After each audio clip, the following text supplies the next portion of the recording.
Ladies and gentlemen of the media, welcome to the MTN 8 quarterfinal Orlando Pirates versus Polokwane City post-match press conference. We are joined by the away team head coach, Coach Phuti. Welcome, sir. Coach, if you may just kickstart things for us by giving us a brief summary of the match from your perspective. Afternoon, evening, everyone. I think I'm gonna be very big, short. We had a game of two halves, whereby the first half we started very flat and conceding in the first 10-15 minutes, whereby you start to get your feet down, you concede from a penalty, and you start to pick yourself up again second half, and it was the first half that I needed to forget. But coming into the second half, correcting the mistakes that we were doing, correcting the movements that we were not doing very well in the first half, I think that is where we started to play much better. We combined at least 7 to 10 passes, but the only thing that we didn't do is taking the ball into the net or trying to hit shots on target. We only got our chances maybe from the corner kicks mostly. So I think I have to applaud the boys for the character they showed in the second half.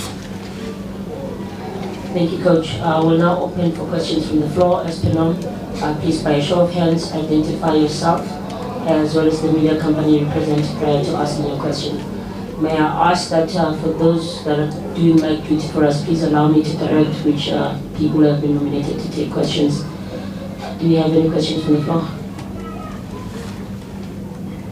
Okay, that's I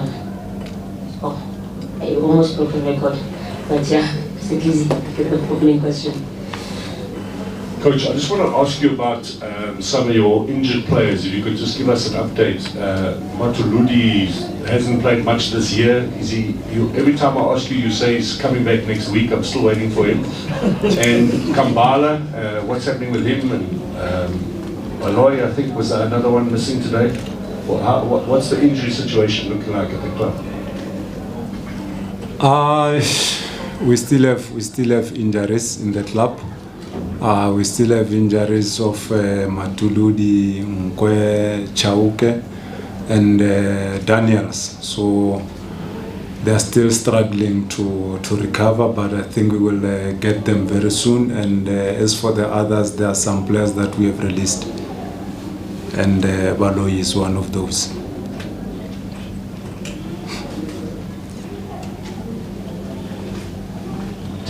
Joseph from Sports. Hard luck on the defeat, Coach. It was always going to be difficult for, well, depending on the side you're standing, to plan against one of your own. Apollos came through and he scored a goal and he got a man of the match. What do you make of his performance against his former team?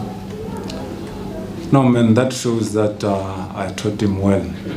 And he took that to Pirates, and the coach that is coaching him now, he sharpened him. So that movement is a thrilling movement that we've been doing.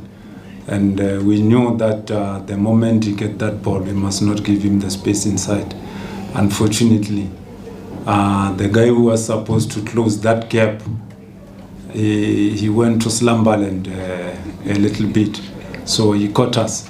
But I think the Apollos that I saw today is another Apollos in terms of the movement ability, in terms of the playing ability. But I think the guy is improving, and I hope that he can do so in going forward. We'll take the question at the back, Mr. Gala, followed by you and... Good afternoon, Coach. And Nick from my college was in Zambia, Coach. Okay. Are you feeling the pinch of letting the police leave you?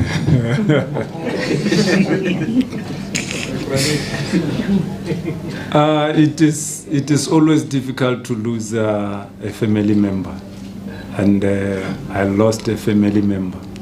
So I'm still bereaving from losing my family member. And he left He went to a bigger team, and all I can do is to wish him well. Yes, I'm feeling that pinch, my man. He left a big hole in my team, and I think for me and for us to replace him is gonna take some time.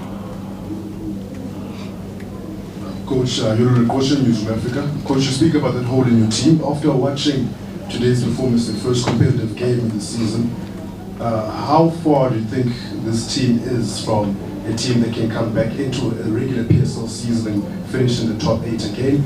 Are you still trying to sharpen up some positions and go back into the market? And which positions are you looking to strengthen going forward?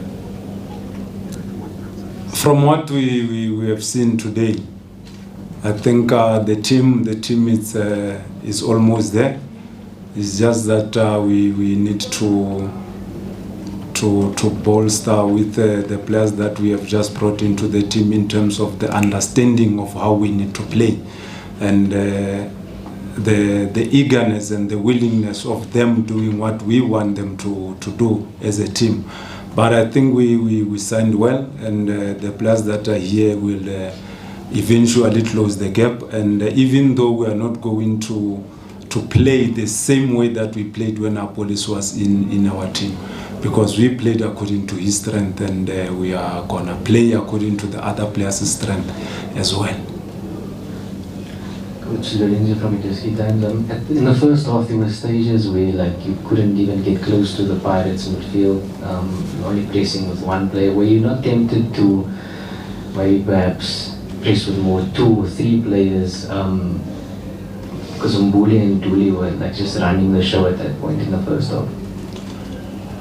I think that was the plan, but our plan backfired on us, because if you check, we didn't close the spaces enough. We did not even get closer enough to the passer of the ball and the receiver of the ball. But as I'm saying, we had a flat first half. So we went to second half and we corrected that.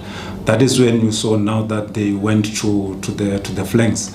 And on those capacities, that is where we started to maneuver as a team and play well and combine well and play well in the second half. So we just had to correct Mbule from moving from the midfield going to defense, and Mofu came from moving from the flank into doubling up with the number 10, and the Hoto also moving from the fullback joining attack. So those are the movements that we have to neutralize. We'll take the final 3 questions, starting with Melina. Okay. Coach Melina here, good luck on the loss. On the police issue, but when you're talking more about replacement, when you are going to lose that kind of a player, I'm sure there would have been a process of also having a ready replacement. What kind of a profile did you go for? Have you identified, do you have that replacement already in terms of when you lose that kind of talent? And also tell us more about Mashiane, the profile of his striker, the way I saw his movement today. Does it give you a different dimension to how you've been playing? In terms of Apoli's gaps that he has left, we have players who are playing there, and the only thing that we need to do is to make them understand how we want them to move. So with Mashiane, it's a player that has played almost all his career as a winger, and I found it very teasing for me to use him as a striker because of the qualities that he has. He's got a great first touch, and he's got an eye to see the next player next to him. So with him there playing as a different number 9, so it's always going to give us a good movement in terms of our wingers joining, the number 10 joining, and the way we want to play. We are not playing high balls as we used to play those long balls. Seeing that we didn't manage to sneak in 2 questions there. Are there any takers on the final question? Final question going once, going twice. On the note, we come to the conclusion of our press conference.